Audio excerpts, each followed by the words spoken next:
Are your slides killing your presentation?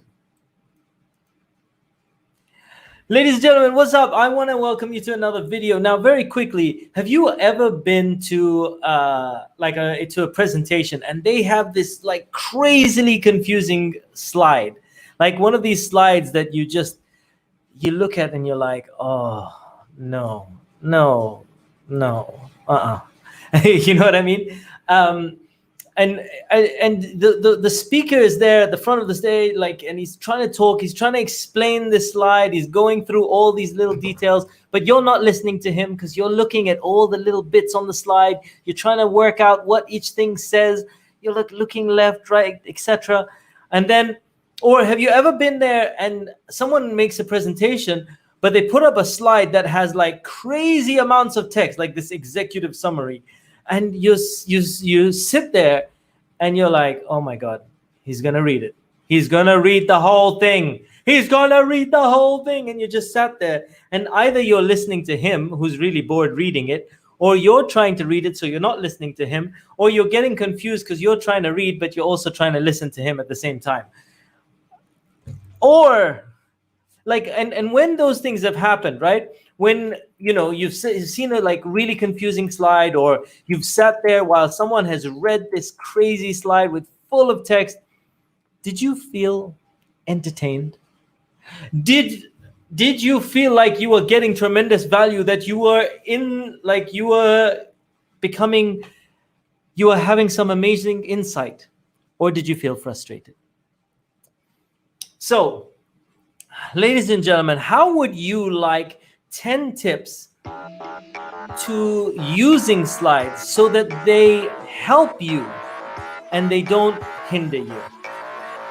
With that, I want to welcome you to another episode of Hypnotic Storytelling. And in this series, and on today's episode, I'm going to help you with how to use powerful visuals in a live presentation. So how do you capture and maintain people's interest with your visuals, with your slides? So let's get going. Now I have a quick question for you. Would you listen to a TV if the image was really bad?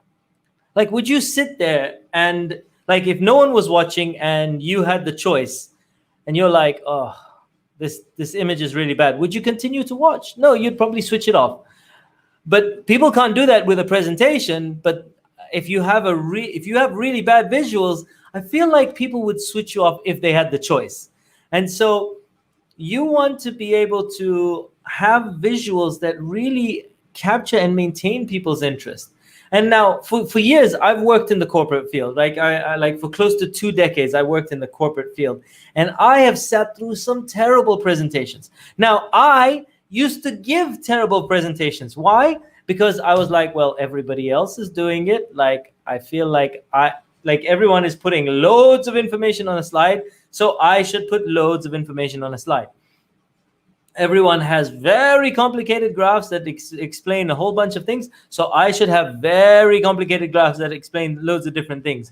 And I mean, for years, but at the same time, I wouldn't have listened to my own presentations, but I knew. And then one day I was at a Toastmasters meeting, and I was at a competition, and I met one of the world champions, a guy by the name of David Nottage, and he was sharing how to do business presentations. And he literally said, look, just because everybody's doing it doesn't mean that you should be doing it too. If everyone is boring and you do it too, what does that make you? And I was like, he's like, you can have very effective business presentations. And so what I'm going to do today is I'm going to share with you how. And he basically said, try it differently and see what happens. Just try it differently. Don't use these crazy amounts of text on the slides like everybody does. Don't use complicated graphics. Don't lose all these things. Try it and see what happens. And so I was very hesitant, because I was like, well, I want to do what everyone else is doing. I want to make bad slides because that's what people do. They make bad slides. So let me make bad slides. But I thought, okay, let me try it. And when I started to do this, and I started to do my presentations a little bit differently to how everyone was doing their presentations. What happened was soon I became the go-to person for presentations. Like if the company, if our team was doing presentations, if our department was doing presentations, I would be one of the people that would present. If they were company-wide presentations, I would have to present because people like to listen to me, whereas everyone else would make boring slides. Now, it's not that I was anything special. It was just that I was confident enough to try something new. So, and then when the department had to showcase our work to the CEO, I would be the go-to person, other than our vice president, because I would use some of the things that I'm going to be sharing with you today to create very powerful visuals. So this is going to make you a very powerful presenter. So let's go. Oh, give me a second. I think I got this wrong. Where are we at? What's going on? Okay, here we go. Got it wrong for a second. Here we are. All right. So respect what they see, and they will respect what you say. Respect what they see, and they will respect what you say. That's my phrase that pays today. So let's go through 9 ways to transform your presentation slides. The first thing that I would suggest that you do is just have one idea per slide. You know, a lot of people, like I said, they like to show these complex graphs and like these that shows hundreds of relationships between one another, and that just confuses people to no end. Have one idea per slide. Oh, I can do my number counting. So that was number 1. Number one. So let's go to number 2. Number two. Limit the text that you have on the slide. If people wanted to read, then send them a printout. Send them an email. If they're coming to a presentation, they're here to hear you talk, not for you to read everything. They don't want to read. What happens is if you put too much text on a slide, people will read while they're trying to listen to you. And for those of you that know anything about us men, we can't multitask, right? So if they're trying to read and listen, it gets very confusing, and either they end up frustrated because they're not reading very well and they're not listening very well, and so they don't get the whole context of the slide. So limit the amount of text that you have on each slide. Number three. Keep your slides simple. Like, don't have such complicated ideas. Don't have complicated language. Don't have crazy, not just visuals, but ideas that are interrelated, and you need a degree, a master's in algebra to solve. No, just keep your eyes super simple, super easy to understand for your audience, and you will get results. So that's number 3. Number four. Use your pictures to tell a story. Use your pictures. The pictures that you have should tell a story. They should entertain. They should educate. So use your tell a story with your pictures.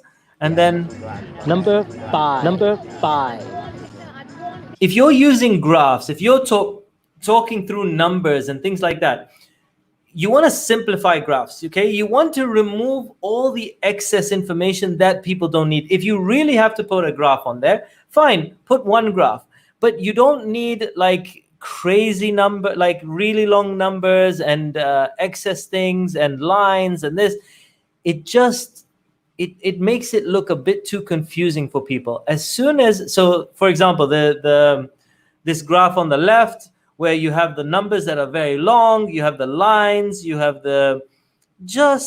if you simplify it by removing all the excess numbers, you remove the lines, you just simplifying it will make it so much simpler to understand. So that's number 5. Number six. control, like have a bit of a theme, have a bit of a like uniform. So make the fonts the same on all the slides, the size of the fonts, the text, the colors that you use, the alignment, where the pictures go. Make them very similar, and then people will feel a little more they'll feel more comfortable with your slides. They won't be. And here's number 7. If you do have a complex model, and of course sometimes we do have to explain complex concepts, but when you share a complex concept, break it down little bit by bit. Let people into it bit by bit, part by part, so they understand a little bit, then they understand a bit more, then they understand a bit more. If you have one full graph that explains like the relationships with hundreds of people, it's too confusing. Just explain part by part and then bring everything together later. This will simplify things. It will simplify people's understanding. Number eight. If you are using a statistic, right? 33% of people, make it relatable. Okay, and then share a picture. So how do you make it relatable? If I'm saying 33% of people, and if I'm on a stage like where there are people there, I will just say, let's say the statistic is 33% of people will break a toe in their life. I don't know. I'm making this up, by the way, right? So I will say to everyone, okay, ladies and gentlemen, look to your right, look to your left. One of you is going to break your toe in your lifetime. Okay, I've made up the statistic, but what I'm saying is make it relatable. Solidify those numbers. Make those numbers relatable. 90%. Just to put that into context, this is like blah blah blah blah blah. Okay, if I were to fill 3 football stadiums with people, that would be the amount of people that are needed to do this statistic that I'm talking about. Okay, so that's what we're talking about right here. Hey Mo, what's up? Thank you, man. I appreciate it. Thanks, brother. I really appreciate you, and thanks. I appreciate you. Thank you so much. Cool. All right. So, making a statistic relatable, and then share your picture. So that's number 8, and then number 9 is number 9. Let your pictures bring the humor. If you feel that you aren't funny, I mean, of course I am. I'd like to think so. If oh heck no, what? no. What? I'm totally funny. I could be funny. Maybe. Really? Okay, we're going there. Right. Okay. All right. So let your pictures bring the humor. You don't need to be funny, but your pictures can be funny. So if you feel like you're not funny, but there are loads of pictures online that are hilarious, and they can add the humor to your presentation. So let your pictures bring the humor. So that's number 9, and then finally number 10. Let your pictures have a theme. So if you're like many of you will see that my theme is like I use these emojis, which are Bitmoji emojis so using my picture. So let your pictures have a theme, keep them the same, and people will recognize, oh, okay, this is a kind of Muneer slide. This is a Muneer slide. This is you know what I mean? So let your pictures have a theme, and that will take you very far. With that, I want to thank you. That's our 10 tips for having great visuals in your presentations. And remember the phrase that pays.